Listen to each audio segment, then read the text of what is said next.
Welcome to CBT News with Cheyenne Malone. Good morning, everyone. Welcome back to CBT News. I'm Cheyenne Malone.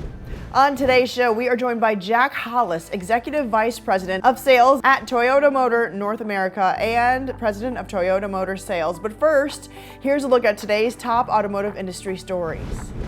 General Motors has partnered with auto industry supplier Magna and consulting firm WirePro Limited. Together, they are launching a digital sales platform. The goal here is to connect businesses in the car sector with developers. GM claims the new B2B marketplace called SDVerse will speed up the automotive design process by acting as a virtual app store for buyers and sellers of embedded vehicle software. SDVerse is currently still in development, but will be covered in depth during a live stream event scheduled for Thursday, April 4th. Electric vehicle sales are now expected to stagnate in 2024. That's right, and this comes after rising at breakneck speeds for multiple years. In a revised forecast, J.D. Power anticipates EVs will account for 12.4% of all car purchases this year, and that's down, keep in mind, roughly 1% from its initial prediction. The adjustment comes as automakers face delayed product launches, inadequate charging infrastructure, and new rules dictating tax credit eligibility. Now, last year, the share of EVs grew 50% to account for nearly 8% of the market. Tesla was forced to shut down its Berlin Gigafactory after a nearby high-voltage pylon caught fire early Tuesday morning. This incident cut power to the surrounding areas.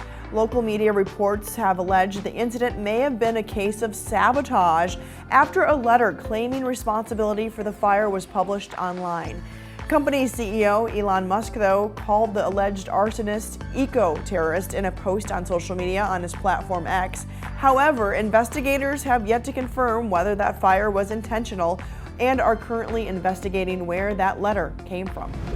Toyota has announced plans to take full ownership of its joint venture battery project initially launched with Panasonic.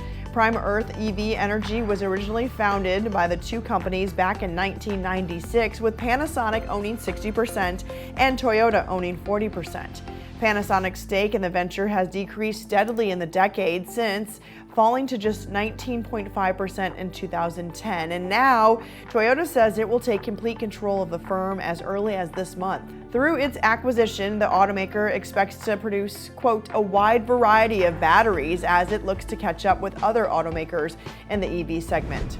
Don't go anywhere. We'll be right back with Jack Hollis, Executive Vice President of Sales at Toyota Motor North America and President of Toyota Motor Sales. He's here to discuss the automaker's plans for the future. CBT News is expanding its reach like never before and is launching in over 70 million broadcasting households. Whether you have Roku, Apple TV, or a mobile device running on Android or iOS, you can now enjoy our engaging, in-depth interviews with dealers, automakers, trade associations, best-selling authors, motivational speakers, and so much more, whenever and wherever you are. Simply search CBT News in the App Store of your smart TV.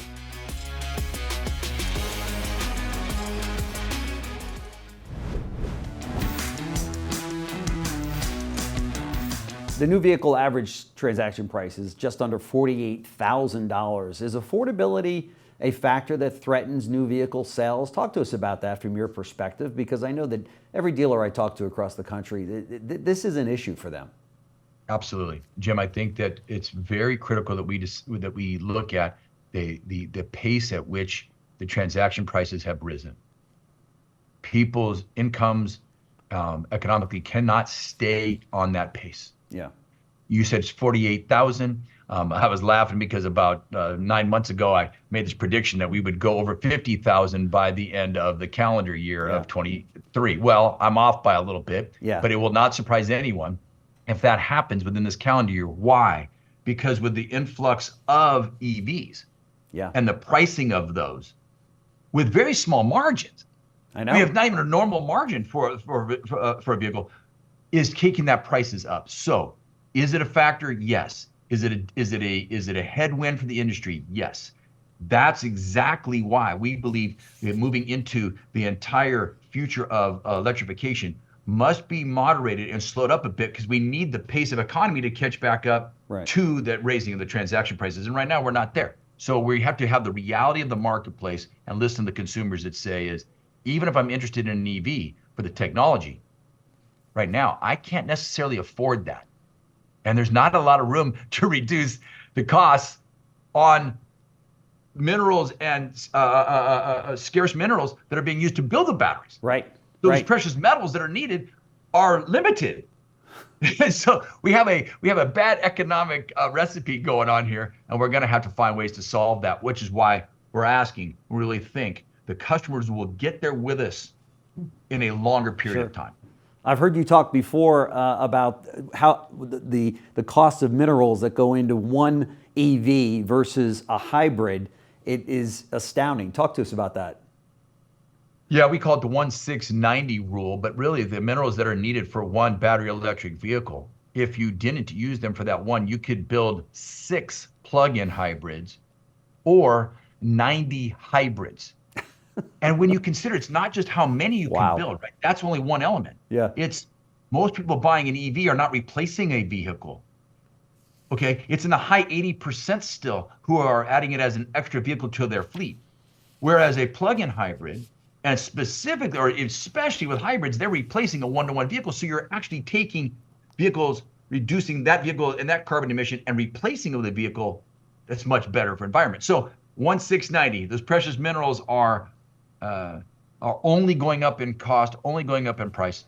Yeah. And so it's important that we can minimize the use of them or use them most efficiently. Yeah, for sure. And be sure to watch this full interview right here at cbtnews.com. That does wrap our show for today, but do join us again tomorrow morning on cbtnews.com. And remember, you can stay up to date with the most recent news and trends influencing the retail automotive industry. All you have to do is follow us. We're on TikTok, LinkedIn, Facebook, and X, formerly known as Twitter.